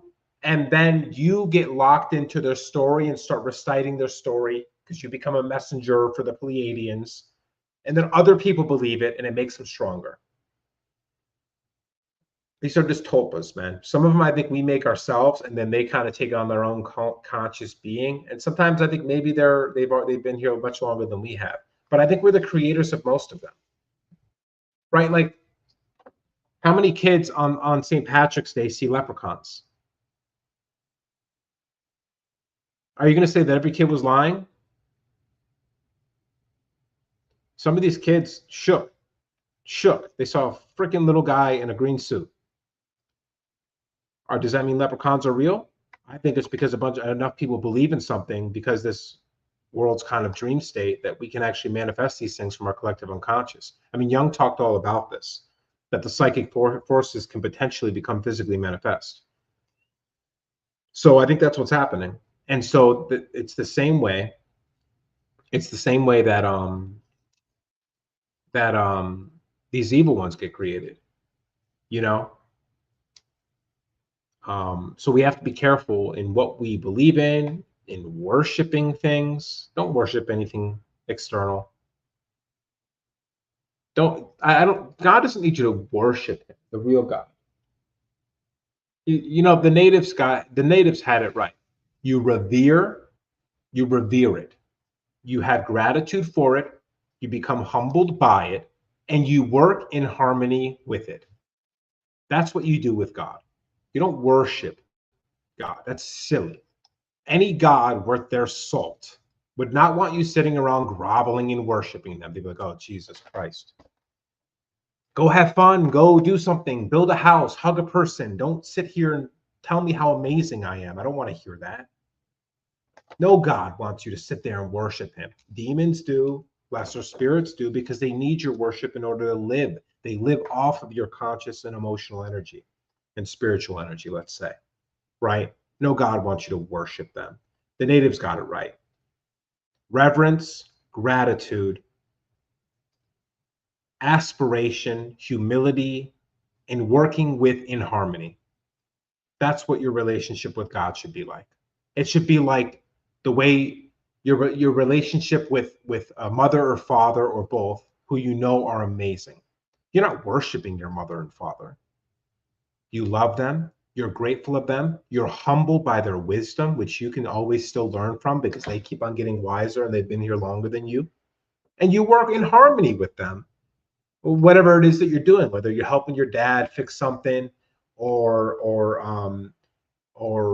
you know, you're helping your mom plan some important appointment or event, whatever it is, right? And I'm not trying to like make gender stereotypes, whatever. But, you know, traditionally, you know, dad's fixing the car and mom's making all the plans for all the things the family's going to do. So you work in harmony with that, right? You're not worshiping them. You know how annoying it would get to be like, oh, you're so great. Oh, I am so sinful, and it's only because of you. Like what? What? Yeah, that's got to be annoying, right? Like if Christ is up there and and he has to deal with Jesus' blood, sins, wash over my sins and make me whole. I'm nothing without you. It was like, oh my God, they didn't listen to a word I said.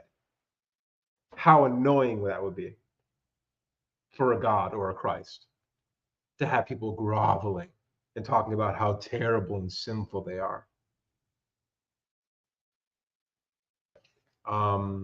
Yeah, so that's all I got to say about that, right?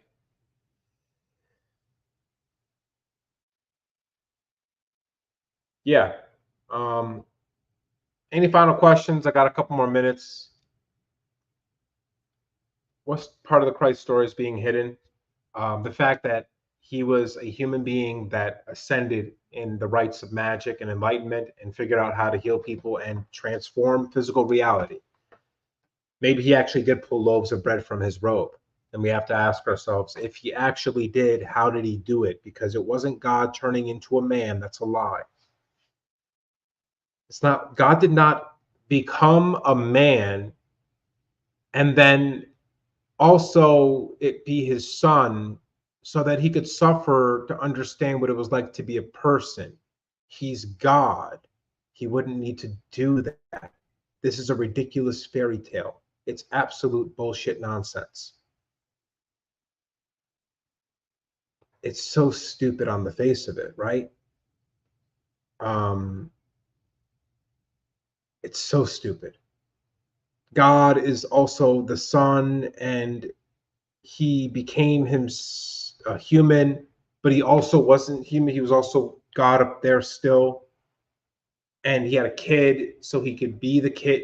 Hey, you ever ask anybody, like, I'm sure everyone that was in the Christian religion asked a preacher to explain the Holy Trinity, and it never made sense. And anytime you ask questions, they would answer the question in a way that didn't make sense and didn't answer your question. And if you asked enough questions, they would get upset and say, we put that in God's hands, or that's not for me to know. It's like, it should be simple, guy. It should be simple. It should make sense because it's God's will. They hide behind all this nonsense. Religion is simple. Religion is us understanding the nature of supernatural aspects of reality and us trying to have a righteous, harmonious life. Those are the two primary fundamental foundations, columns of all religions, is to understand the nature of the supernatural world, right? And our relationship with God, and how to understand spirits and angels and how to protect us, da da da da da.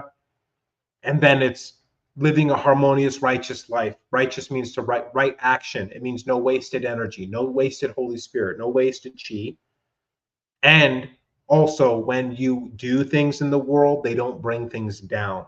They don't lower people's energy. They don't hurt people, right? Everything is effective, efficient, and ethical. That's what righteousness is. And those are the tenets. It's the whole thing about religion. So why Yahweh, worshiping a God? Nonsense. All these things that are so hard to understand, they're so abstract. It's all bullshit created by the Vatican and whoever else is up there doing that shit to try to police magic.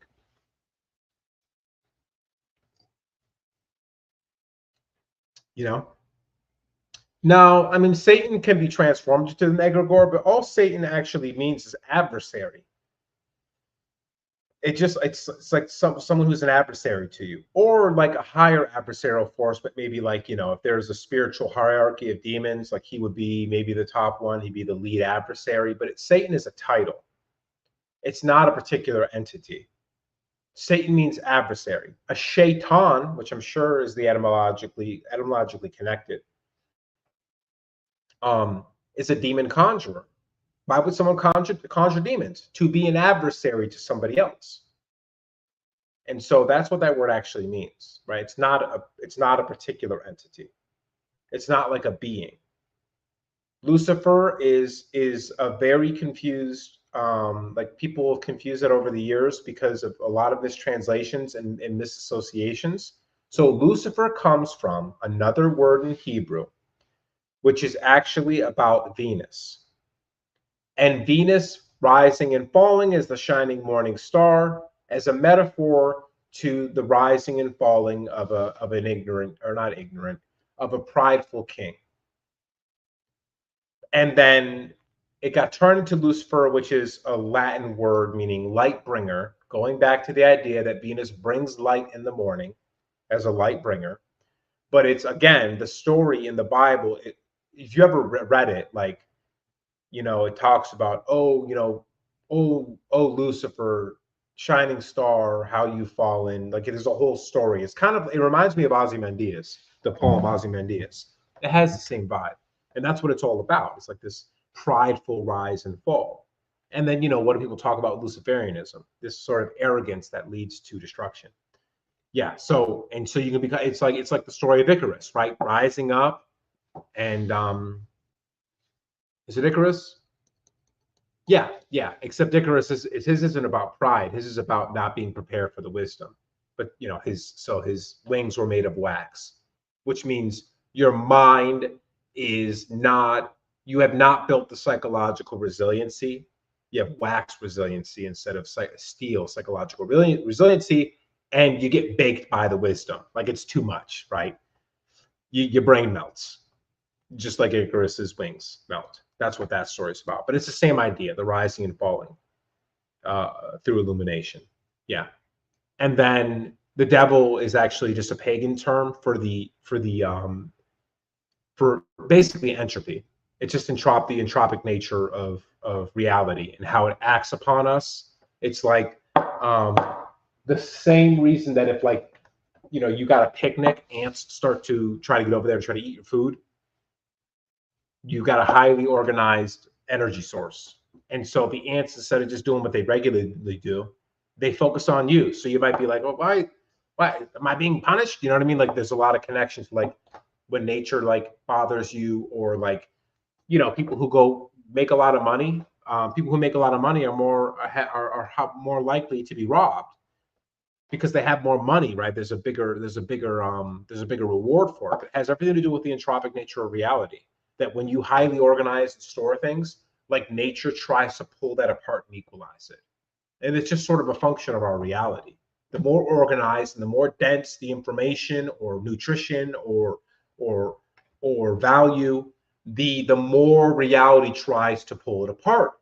And our constant war, our constant battle as conscious beings trying to create civilization is this war between becoming reverse entropy, like resisting entropy, resisting the tearing apart of reality. Everything is always trying to tear apart all of it.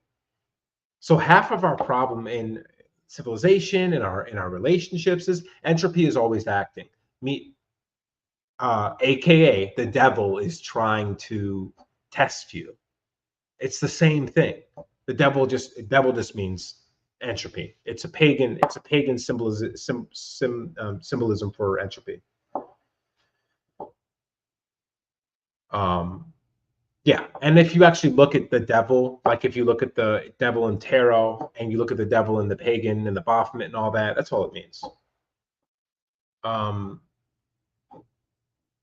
Anytime you say working with demons, though, no.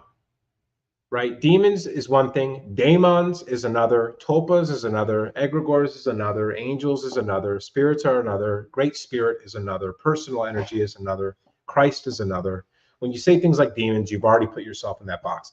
It's just like Satan just means adversary, but if you're a Satanist, your religion is a religion of being an adversary to other people. So basically it's a religion of being an asshole. Right? So if you're saying you're working with demons, you're working with evil spirits that are inherently evil and destructive and adversaries. So no, it's this stupid idea every day of the week to work with demons. A daemon is like it's kind of like the neutral manifestation of thought forms. The Greeks, daimon, D-A-I-M-O-N, and then daemon is kind of what it's evolved into. No, I'm not an atheist at all. but I get that a lot. Lots of atheists think I'm atheist. Lots of believers think I'm an atheist. Lots of believers think I'm a believer, and lots of atheists think I'm a believer, because I'm kind of like, my belief and relationship in God is very nuanced, and it's very like, it's well thought out, and it's not about a sky daddy, right? Like, I'm very reasonable in my belief in God, or my knowing of God. Like, for instance, one level of God is just all of reality, the fact that we're here, whatever that is. I don't know what that is. I won't tell you what name it is, et cetera, et cetera. Diva, it's not really great to work with any of them. Angels, demons. You have like this soul energy. You have this soul magic where you can project that energy and power in whatever way you want. You don't need to commune with anything, because demons can disguise themselves as angels. So when I say daemon, a daemon is essentially, you can project your own spiritual energy into form. That's the only thing you got to be working with. You don't want to work with anything else. It's already got its baggage on it, whatever it is. You don't know where it came from. You don't know who made it. You don't know what it's capable of, what its actual qualities are. Soul magic, man, it's all right here within you. You don't, I will firmly say over and over again, everyone that's here right now, don't mess with it, man, because demons could show up to you as angels or anything else. They could show up to you as a talking banana. They show up to you as Pleiadians. They show up to you as Zeta Reticulans, gray aliens, fairies. They can show up and make themselves look like whatever they want. You will never know whether or not you're dealing with one of those things until you set yourself up as a very skeptical person and be like, and you start vetting these things. All of a sudden, they show their true colors. This, which I don't think we agree to our lives beforehand. No, I think that once we leave this place, we're going to be all shocked at what we actually are and what happens. You weren't a person. You weren't a person before you were a person. So how could you agree to something? An agreement is a human agreement, a human thing. You couldn't have done that human thing beforehand. We have this, like, the reason for all this reincarnation, past life, all this stuff is very egotistical self-preservation. So we want to believe that there's some other game outside of this that's also a human game, where we make agreements and we like, wow, go here to this earth. And we never think like it's probably so alien and so outrageously prolific in comparison to our own consciousness that there's no way we could even describe it with human words what happens when we're there. It's a very egocentric, new age, toxic positivity nonsense that we talk about soul contracts, Earth school, or whatever they say, Earth is a school, reincarnation, galactic federation. This all comes from our own fear egos, that we want to think of this idea that we get to preserve this personality. More than anything, we're not afraid of physically dying. We're afraid of our character, our personality dying. See, Michael, but that's a really silly thing to say. Soul contracts are quite real. What you should say is soul contracts might be real. Unless you'd like to produce a soul contract in front of me right now. So, Michael, like, really consider what you're saying. You're saying something is quite real while having zero evidence to prove that it's real. And this is the type of delusion, I'm not calling you delusional, because we were given the blood of Christ story, and I believe that too. Didn't make me delusional, but a delusional idea was forced upon me. Right? And I didn't really have any choice but to believe in it. To believe that soul contracts are definitely real is a delusional belief. Because you can't produce a soul contract for me right now. But you're telling me they're quite real. This is quite real. These headphones are quite real. Show me the soul contract right now. Mind you, I believe in supernatural stuff. I believe in supernatural stuff. Yeah, bye, Bo. Like, sorry your feelings got hurt because your false beliefs are being questioned. What is a soul, right, Michael? Well, let's finish on this because I think this is a great thing to talk about. So, Michael, what is soul? What is the soul? If you could like try to explain it, I'm not talking about try to explain it with mainstream science. I know scientism is a religion too. No, Michael, I want to actually use this time to talk about the idea of the soul because I think it's a great conversation. But what does that mean? So the soul is a fragment of the spirit. What spirit? What I'm trying to say is, what can you measure soul, or can you attach the soul? Because I'll tell you what I believe the soul is. I believe the soul is the energetic component of the DNA and the epigenetic layering over time that builds you as you are as a conscious being. We say people are old souls and good souls. What do we base that off of? How they behave, how they act, the energy they give off. Well, that's genetic because everything that we do epigenetically layers on the DNA. And if someone was to pass away and then we took their DNA and then we made them back to where they were, like put them in an incubator and grew them, they would probably start off right at the last memory they had. And barring some situation where they act weird or they're soulless, if they act just like they act, if we're able to bring them back with their DNA, with all the epigenetically layered memories of who they are, and they are the same person that they were before they were reincarnated genetically, well, then we would have to say that the epigenetic layering and all of the information on your DNA is your soul.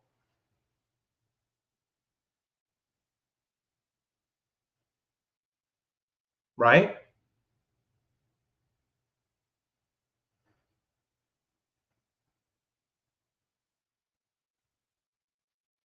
You know what I mean? So, and I'm not saying that's exactly what it is, because there might be some etheric, energetic thing attached to it. Sure. I'm not saying I'm right and you're wrong. What I'm saying is we're not even sure what the soul is, right? So how can we even begin to talk about soul contracts or reincarnation or Earth being a school and we chose to be here? It's all hyper speculative.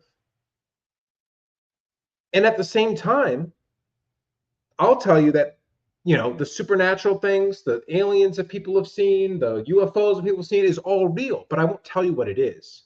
They see an alien. I think they're having the experience, but I don't know if they're actually being put into a, and Michael, I would agree with you.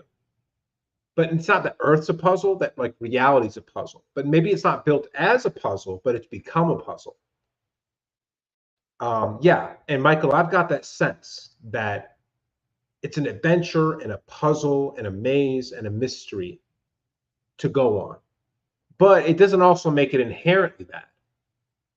But it might have that quality or mechanic because we're conscious creatures in a mostly unknown reality that we're trying to figure out. And so almost like by default, it becomes a puzzle or a maze. You see what I'm saying? But I also get the sense that there's maybe higher, more prolific consciousnesses that are farther ahead and possibly helping us. Yeah, kind of like an escape room too. Yeah. So Michael, that's my only criticism, is that I think it's important to talk about these ideas of the soul and all that. But when we start doing soul contracts and Earth School, and like we start creating these mythologies and the Dolores canon and the Ashayadin, this is all hyper speculative with zero supporting evidence. And again, I'm not just talking about physical evidence, even just correlating evidence, like a bunch of different ancient teachings from all other parts of the world that couldn't have communicated with each other, but they all came to the same conclusions, right? That's some sort of correlating data that could suggest something, right? Like the one thing that that keeps my mind open about the potentiality of reincarnation. Here's a great example. The Buddhists believe it takes 49 days to leave one body and go into the next. You have to go through the bardos for 49 days. You have to navigate that area. And then you get a new body. What's strange about that is that, like, when you die, you produce DMT. At the 49th day of conception in the womb, the baby produces DMT. At the 49th day, the baby is also sexed. It becomes a boy or a girl on the 49th day. So, like, for instance, I'm not big on the reincarnation thing. But that piece of information to me is some very interesting data that correlates together and suggests something stranger is happening. So I won't but my issue is that I think that a lot of people, I've heard so many people say, I'm a reincarnated pharaoh. But, like, I think that most of the time the memories we're having are ancestral memories that were epigenetically layered on the DNA and then passed down through birth. And sometimes we have memories of our ancestors because it's literally written on our DNA. That seems a much more plausible, reasonable explanation. That's still really cool. That actually has something where we can investigate and study it and maybe come to some conclusions. But when we just say there's a spiritual network of reincarnation, that we can't test it, you know what I mean? It's like, what do we do with that? Well, one thing we shouldn't do is expand with more speculation. Let's stay where we don't have any answers yet and get those things answered, and then discover it in a skeptical way without making any assumptions or additional hypotheses that also require that other hypotheses that are currently still hypotheses to be proven correct. We've got to start with our first hypotheses, right? Make a claim, test the claim, and then see what that deals. And then if it deals something where those other hypotheses are possible, then we make those hypotheses. But first we have to nail down what the soul is. And I think we can, right? We've got to get science to take it seriously. And we have to come up with some experiments. And we have to do the study. And then we can maybe be like, okay, well, the soul actually is X, Y, or Z. And then we make our additional hypotheses. Is there an etheric plane that we transit in between lives? And is there a way for us to put a quantum signature on a soul and follow where it goes? Maybe that's possible, but we've got to do that in that way instead of creating massive mythologies that answer a lot of questions but don't answer them honestly, right? So that's my take on that. I just have one account for each. I've made other accounts, but I'm not active on any of them. Yeah, most of science is their job. You're right. And they probably know a lot of this stuff and how it works, and they are covering it up. Absolutely certain.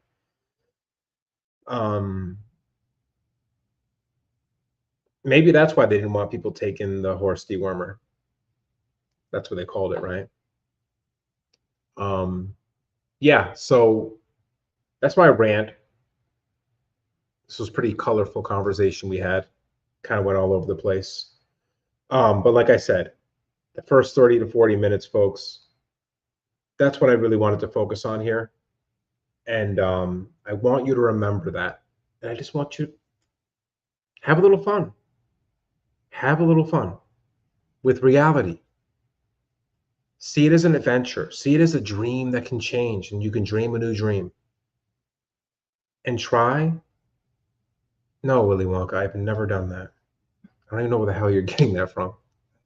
That whole sentence was ridiculous. No, Willy Wonka, I don't teach demonology. Duh. see how absurd the world's becoming. Yeah, so the first 30, 40 minutes are really important. Dream a new dream. That's what the new song is about. I think it was Andres who was talking about it. Andres Arabello. Let's see if we can find his comment. Kind of want to...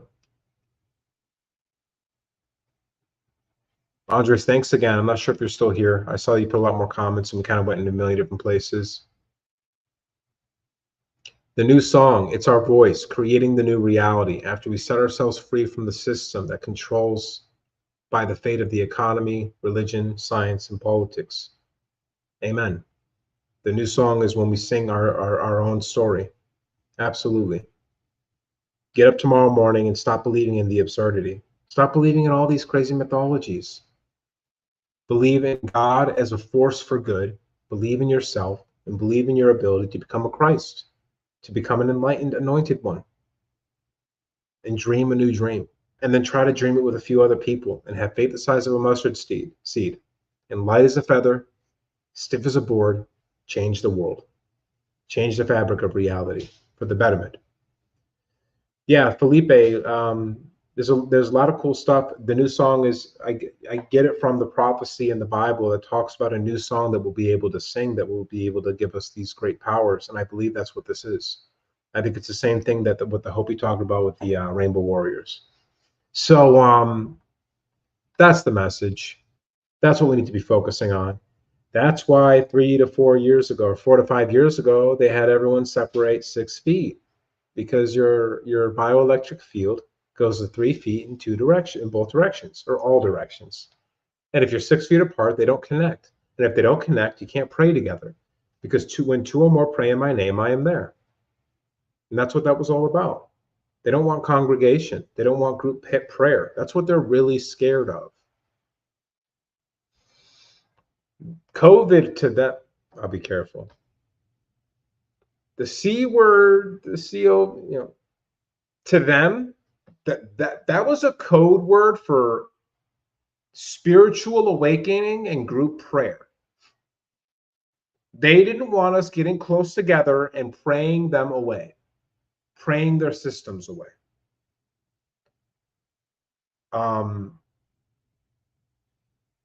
Right? That's what that was really about, disconnecting us. Because the Maharishi effect is real. Collective consciousness is extremely powerful. Exactly, CJ. Convid, exactly. The convid was where they were conning us out of being connected to each other. What have they done since? Created a bunch of philosophies and ideologies that separated us based on everything: gender, sexuality, race, skin color, everything. Any possible way they could get us to hate each other, they did. When they stuck us in the house, they obliterated us with evil, like separatist propaganda to make us all not like each other. So when we finally said, you know what, enough with me being locked in the house, then we didn't want to talk to anybody anyway. That's what happened. We didn't feel that love in our heart anymore because we just saw so many terrible images online. There was something for everyone to hate. 1984, we're technically right now, we're in a worse place than 1984. And I'm not saying that in a pessimistic way. I'm saying it in a realistic way that you need to think about this. In 1984, they had 2 minutes of hate. It was something in the book where everyone would have to like yell and scream at the teleprompter screen. How, act like they hated this other country, da-da-da-da-da-da. It was 2 minutes of hate for the opposing enemy country. We now have a 24-hour cycle of hate, 7 days a week, where everyone hates 1,000 different things for 1,000 different reasons and is constantly feeling that hate. At least in 1984, they only had to do it for 2 minutes a day. We basically are given something to hate or be angry about as soon as we pick our phones up and get on the internet. And this has all been by design. There's very few differences between any human being on the planet. Genetically, it's hard to even calculate the decimal point of actual differences between you and I.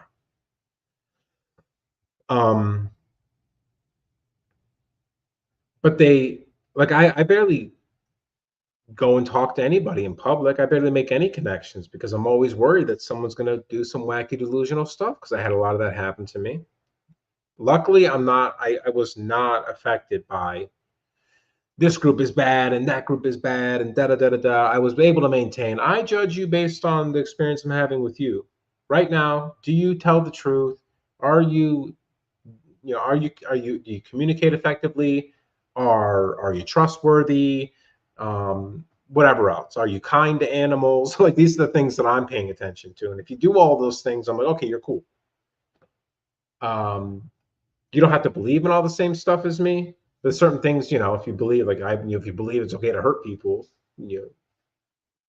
then obviously that's a belief that will be irreconcilable between us. But, like, you know what I mean? Like, if you just I've got a really close buddy who still believes in the blood of Christ stuff. It does not affect our conversations at all. In fact, it makes them better, because he's got his perspective, and I think he offers many valuable perspectives to me, regardless of the fact that he believes something that I don't believe, and he even believes something I don't think anybody should believe. He is still an amazing guy.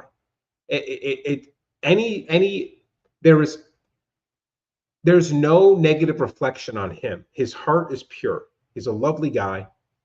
He's always looking out for me. He's always looking out for people. And we don't have to believe the same thing in order for me to really care about him and appreciate him as a human being. And that's where we need to be again with everyone. Right? Look, you know how hard I go on the blood of Christ stuff. And I put him at the top tier of people that I trust, that I respect, and who I think are good, like deep down inside good. And our religious or spiritual beliefs are completely incongruent, completely contradict to each other. And there's no issues if we have a phone call, if we're commenting in videos, not a single issue. He respects me and I respect him, and that's all you need. You can have completely opposite beliefs on things and still have complete adoration and love for another human being and respect for them. So we need to bring that back as well. It's going to be really hard for us to connect in a deep way, because, I mean, it obviously really terrible things happen to all of us, especially these last 5 years and the last 10 years and the last 15 and the last 20. I mean, the last 23 years or so have been an absolute fucking nightmare. And thank you, you too. So I'm trying to compensate, Nate, or meet your fate. All right. So I'm gonna guess that you're Nate. Thank you very much, Nate. And I hope you're getting compensated. And if you're not, they will meet their fate. So it's going to be hard to reconnect with people, because we've been brainwashed into like being really worried about it. Not to mention, a majority of the population did lose their mind. Like, their brains melted. I mean, we can prove that statistic. Like, anybody who voted for Biden, this isn't a political thing. I'm not Democratic or Republican. That's not a person. If it is a person, it's a person that belongs in a nursing home. It's a president right now. That's crazy. It's not about Democrat. It's not about Republican. It's not about policies and issues. It's about watching that guy walk around in circles on a stage, confused at which direction the audience is in. That's happening. That's real. And there was allegedly 70 million people that voted for that person.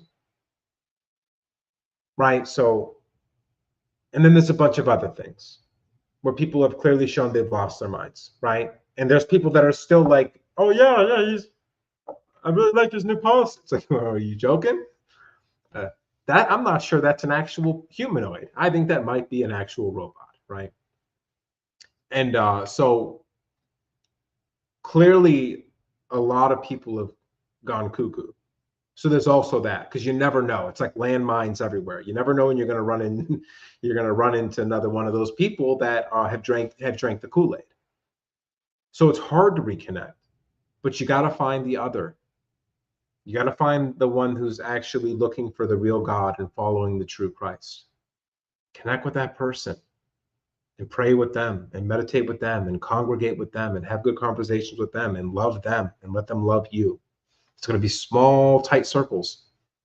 But that's the situation that we're in. We're in, like, we're in a dystopian movie right now. But, we're also smart and brave and strong, and we have a lot of potential, and we don't even know what we're all capable of until we put ourselves to the test. So find people you trust, find quality people. Then after that, after you vetted them. Open your heart up a little and start reconnecting with being a human, even though they've tried to brainwash us out of being like humans. So that's my rant. I hope this was helpful. I'm here like kind of like stream of consciousness, rambling for 2 hours. I don't know if anything of what I just said was important or valuable. Like I have to go back and watch this and like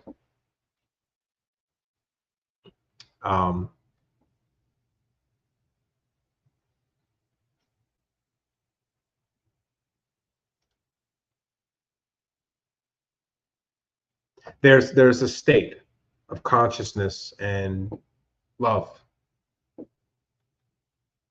which we all remember exists. You all remember what it was like being an excited child, happy about the world, before we all got jaded. Try to follow that thread back to the unjaded place with all this new wisdom about how to protect yourself from that which jaded you. Reconnect with that and be fearless.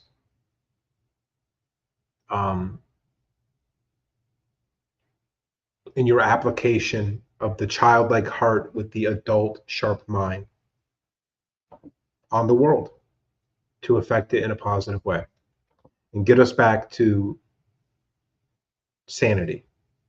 It's on you, it's on me, it's on anybody who has the audacity to be authentic and honest and loving in a world that has lost all those things. So you're the last stand. You're the hero of the day, my friend.